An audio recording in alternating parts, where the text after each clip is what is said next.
आज की इस क्लास के अंतर्गत क्लास 10th के सभी विद्यार्थियों के लिए वार्षिक परीक्षा में पूछे जाने वाले ऐसे प्रश्नों को मैं कंप्लीट करवाऊंगी जो आपको एग्जाम में 60 से 65 अंक दिलवाने में काफी महत्वपूर्ण रहेंगे। तो भरोसा रखिए, पूरा वीडियो लास्ट तक देखिए और सभी प्रश्नों को कंप्लीट करें। तो चलिए शुरू करते हैं हमारे प्रश्नों को। ये आपका पहला प्रश्न है, सही विकल्प चुनकर लिखिए। पहला है, निम्नलिखित में से किस राज्य में सीढ़ीदार या फिर सोपानी खेती की जाती है? तो उत्तराखंड में यह जो सीढ़ीदार खेती है वो की जाती है। दूसरा है, किसी देश की आर्थिक शक्ति का आधार होता है, तो किसी देश की आर्थिक शक्ति का आधार क्या रहेगा? विनिर्माण उद्योग रहेगा। तीसरा है, अफ्रीका में पशुओं में फैली बीमारी थी, तो पशुओं में कौन सी बीमारी फैली थी? रीडर पेस्ट नामक अफ्रीका के जो पशुएं थे उनमें फैली थी। अब चलिए अगले प्रश्न की ओर बढ़ते हैं। चौथा है आपका, सविनय अवज्ञा आंदोलन के समय भारत के वायसराय थे, तो सविनय अवज्ञा आंदोलन के समय भारत के वायसराय कौन थे? लॉर्ड इरविन थे। पांचवा है, संसार के अधिकतर देशों में सरकारें विद्यमान हैं, तो लोकतांत्रिक सरकारें विद्यमान हैं। छठा है, कुल उत्पादन की दृष्टि से विकसित देशों में किस क्षेत्र का प्रभाव अधिक दिखाई पड़ता है? तो इसका आंसर रहेगा द्वितीयक क्षेत्र का प्रभाव दिखाई पड़ता है।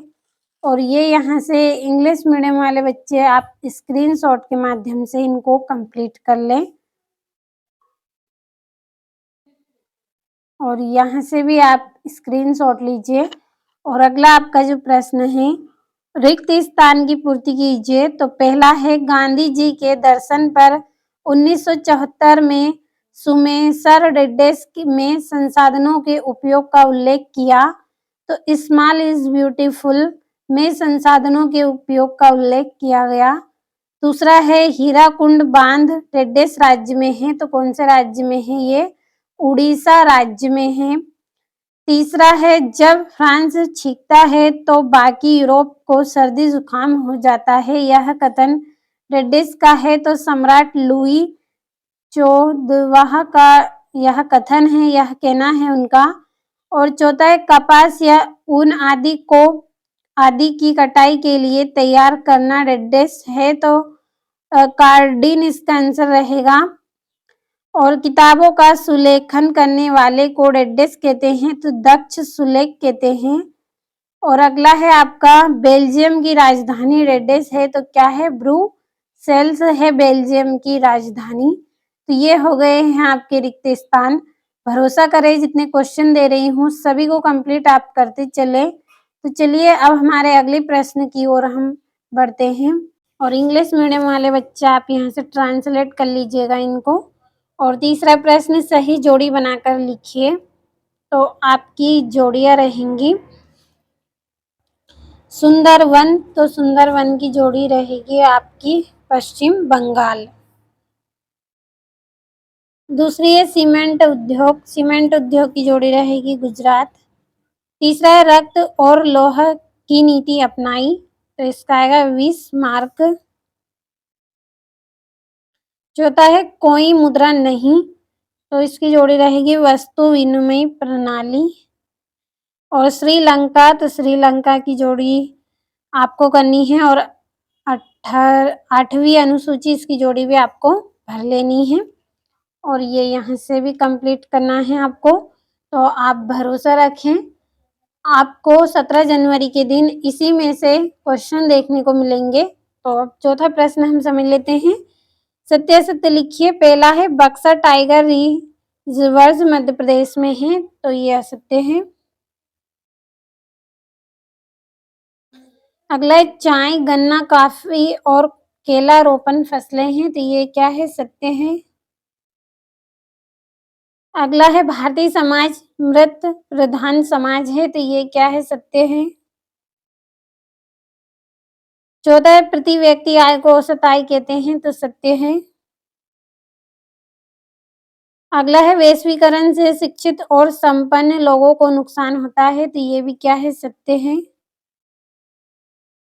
और चीन में बहुदलीय शासन व्यवस्था है, तो ये क्या है, असत्य है। तो यहाँ से भी आप कंप्लीट करिए। अब अगले प्रश्न की ओर हम बढ़ेंगे।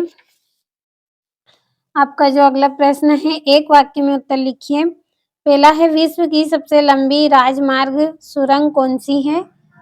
अटल टनल आएगा इसका आंसर, तो इसका आंसर हम यहाँ पे लिखेंगे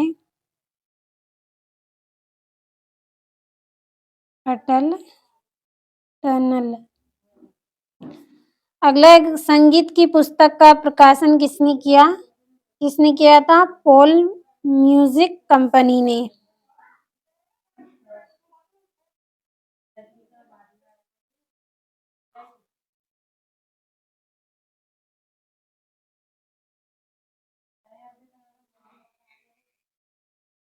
और तीसरा है, लिंगानुपात किसे कहते हैं? तो लिंग अनुपात का अर्थ क्या है? प्रति 1000 पुरुषों पर महिलाओं की संख्या। तो ये आपकी जो एक वाक्य में उत्तर हैं, इनको मैं आपको लास्ट में बताऊंगी, क्योंकि आगे के प्रश्न हम पढ़ेंगे उसके बाद में ये आपको बताऊंगी। काफी बड़े हैं इसके आंसर, तो आपको मैं उत्तर माला दूंगी, आप कंप्लीट कर लीजिएगा। और ये यहाँ से आपका छठा प्रश्न है, सतत पोषणीय विकास किसे कहते हैं? अवर्गीकृत वन किसे कहते हैं? कर्तन दहन प्रणाली से आप क्या समझते हैं? तो पूरे प्रश्न आपके रहेंगे 60 से 65 तक के अंक आपको इसी वीडियो में से मिलेंगे। आप केवल कंप्लीट अच्छे से करते चले, और जो वार्षिक परीक्षा की तैयारी मैं आपको करवा रही हूँ उसमें से भी आप पढ़ लें, क्योंकि इन दोनों में से ही आपका पूरा पेपर रहेगा।